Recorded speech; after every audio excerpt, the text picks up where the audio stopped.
Stipulations. How many people like stipulations in here? Not all of us. We don't like stipulations. But that's what's the difference between equipment and capital, right? There's stipulations. And it's something that, you know, kind of gets a bad rep in the capital space, because you see a long line of stipulations and you don't want to get all these stipulations. But in the equipment space, it's needed. But again, it all goes back to setting that upfront expectations with the customer and telling them what you're going to need up front at the beginning of the transaction. And when you get the stipulations, they know everything, right? ID void check, which we always get. Upfront fees, which is usually the first and last payment, plus the doc fees, which is no more than usually $9.95 on pretty much any transaction that we do, small ticket anyway.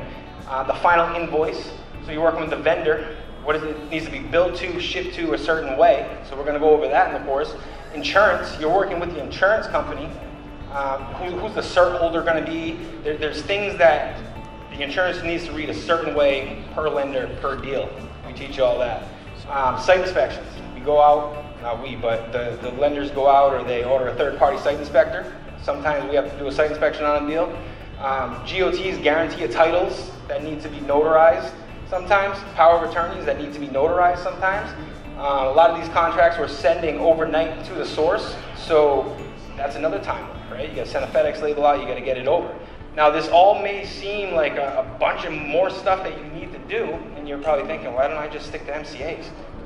Because equipment is going to get you to the next level, right? Those customers that you're talking to right now, they're getting an MCA, right?